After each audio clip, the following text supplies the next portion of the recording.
This is All India Radio. In the program Spotlight, now we bring a discussion on Operation Dost, India's relief and rescue operations in Turkey and Syria.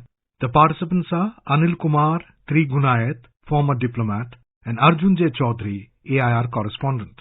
I'm joined by Shri Anil Kumar, with whom we will discuss in detail regarding Operation Dost, the search and rescue operations that are being conducted by the Indian Army in the earthquake-hit region of Turkey and Syria. According to the latest estimates, more than 20,000 are reported dead. And on this, we will discuss in detail with Shri Anil Kumar, former diplomat with the Government of India. Anil Kumar ji, do tell us about the magnitude of the devastation in Turkey and Syria, where the Indian Army is right now operating under the code Operation Dost. How far have we succeeded in alleviating the problems faced by the two countries? Well, as you know, that this is perhaps one of the worst natural disasters that Turkey and that region is facing. I am told that in the history, this is the seventh time that this kind of a thing has happened, and this has killed nearly over 20,000 people, and a large number are still missing. There has been a tremendous loss and damage to the property and the life of the people. So this is a situation in which the international community has risen. But as you know that India, being always the first responder in its neighborhood and elsewhere, we have had a history of assisting people whenever there is a need, whenever there has been a problem, or especially in the case of natural disaster and calamities. And the history is replete with that as far as India is concerned. But this is something that not only in our immediate neighborhood, but also beyond. And that's what Prime Minister Modi, as soon as we learnt about this disaster, he ordered the authorities to immediately provide all the possible assistance to medical assistance, doctors, teams. And I understand that about 6 aircrafts, which are the big ones, CJ, have been sent with relief supplies, with medical hospitals have been set up to Turkey, as well as about 6 tons of supplies to Syria, which has also been handed over by the Indian Charge d'Affaires to the Deputy Minister in Syria, which has been widely appreciated. And the reports that have been coming from the ground, I find that Indian teams are doing an amazing job in a very, very difficult situation because there is inclement weather, there is an access problem, but they are doing extremely well. It is being highly appreciated, and some of the pictures that have come of a small child being saved, or people on the roads accosting the Indian teams and, felicitating them. So it is in this kind of a crisis, which is the worst crisis for a country at this time, I think that India has risen to the occasion and has shown to the world that it is a first responder in any crisis. Mr. Anil Kumar, you have been a former diplomat with the Government of India. You have served with Indian Foreign Service. So what are the challenges before the External Affairs Minister S. Jaishankar when it comes to helping out Turkey and Syria? What are the diplomatic channels by which India is able to become a first responder and help out its allies? Well, in such situations, as you know, number one, there has to be an intent and there has to be a capacity and capability of any country. Now, India over time has developed that capability. Of course, the Vasudhaiv Kutumbakam or helping others or considering world as a family has always been in the DNA of India and also in the DNA of the Indian foreign policy. As you know, in the capacity building assistance program under the ITEC that India provides to about 160 countries, we have also, during the pandemic, more than 150 countries, India provided all kinds of medical assistance, personnel, online training, and also the vaccines to about 96 countries. Now, those things are not easy to come by. You look at the Sri Lankan situation, you look at the Nepalese situation, you look at the Maldives, Afghanistan, wherever there was a need, India has risen to the occasion. Now, how does it come about? I mean, challenges obviously are there, but of course, the international community can only provide when the host government wants something. So as soon as they approach the international community for assistance, India immediately provides. We have the NDRF teams which are ready. We have a disaster management policy. We have an HADR system that is operative, ever so ready. We have control rooms that are working together. And therefore, we immediately get in touch with the foreign ministry of that country through our embassy, and we inform them about the assistance that we can provide, how it is going. So our external affairs minister, prime minister, they convey their messages of condolences, of support, and this all works out eventually because there is a streamlined process. But during an emergency, I must say that there are grassroots challenges sometimes of communicating, sometimes of how to handle, because a large number of countries are sending for the host country. Also, it becomes a logistical challenge. But that challenge is worth the trouble because you need that very much.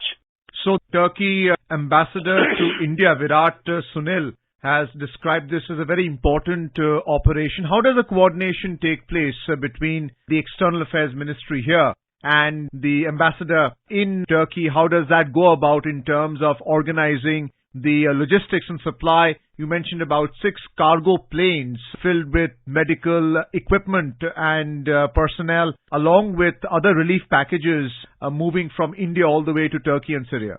That's right. I mean, normally what happens is that, of course, the news comes of this, that disaster or whatever happens. The total extent is actually reported by our ambassador and their ambassador here. So Indian ambassador from there also recommends to exactly what kind of assistance can be provided, and then immediately we deploy our teams, we deploy the system. Prime Minister has taken suo moto, in my view, in this case, immediately to provide the assistance, and as we called as Operation Dost. And as you know that our Minister of State for External Affairs, Mr. Muralidharan, even went to the Syrian embassy to meet the ambassador, express condolences and support. So this is how it works basically, is that we inform them about whenever the flights are going. So there are various clearances that are required, flight clearances and all that. That are all done with the help of the embassies of the two countries. So the coordination is between various agencies in India, which is already well-oiled machinery. And then it is with the embassy here and the Indian embassy in that country, and whereby with the local authorities they liaise, and then this operation goes on. And since these are emergency operations, they are given priority over others.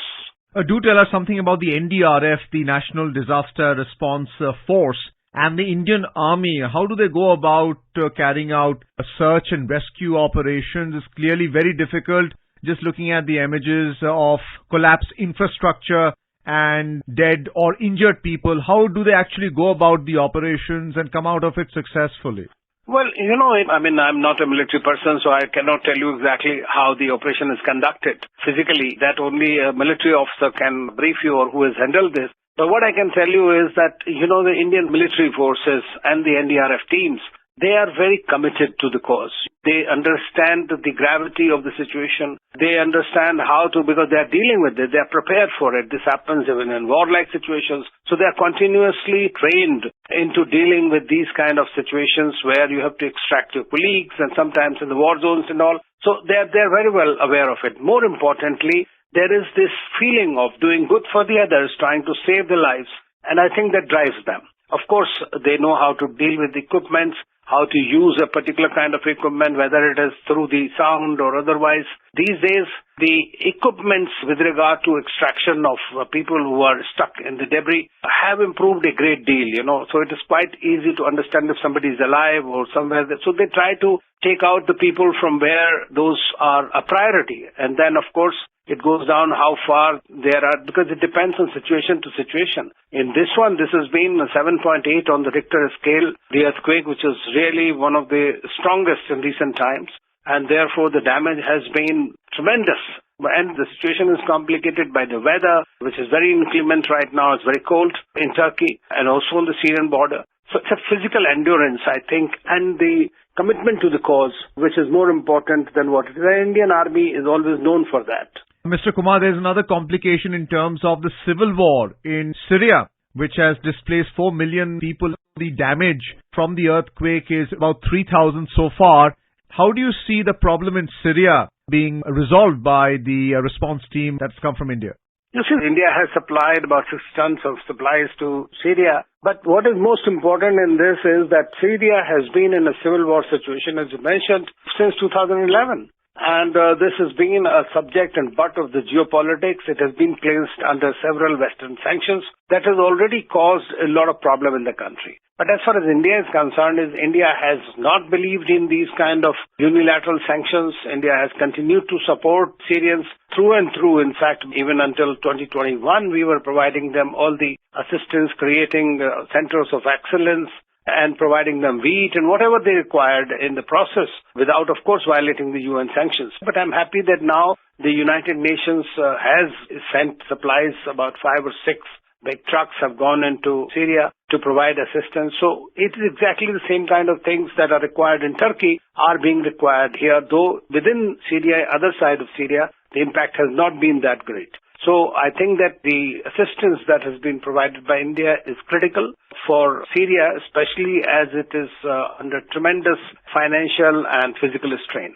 What has been the response of President Erdogan in Turkey when it comes to India helping out via Operation Dost to alleviate their problems? Well, I think that whatever reports are coming, that they have highly appreciated both on the streets and among the leadership about India's stance and India's immediate support that has gone in. Now, of course, the rest of the Western world is also coming up. A lot of countries are sending teams. But I think we were one of the first or the first to reach there, and that is something that is appreciated. That shows two things. That India is willing to operate beyond its borders. It is willing to provide the leadership. And it is also a G20 country. I mean, as you know, Turkey, even though we had certain political differences over Pakistan and Kashmir for some time, but those are today not the reason to talk about. The main thing is to how to alleviate the suffering of the people who are under the shadow of this disaster. It appears that the loss of internet access in Turkey has caused some problem. How important is social media in these kind of natural disasters where people would wish to communicate or actually pass comments on how the efforts are taking place? Well, you know, the social media, or for that matter, internet connectivity is today become really a virtual lifeline for everyone. We are all stuck to our smartphones at every given time, and people want to communicate their well-being. They want to communicate the kind of progress, the kind of distress, kind of assistance being provided, or if there is any good news amidst this crisis. But what happens is in such situations, there are systems that can be created in a short time. Some kind of a communication may not necessarily be 4G, 5G, but of course 2G kind of a communication networks are created. But it takes time because this is a natural disaster in which nobody has in control, or immediate restoration of all services is very difficult.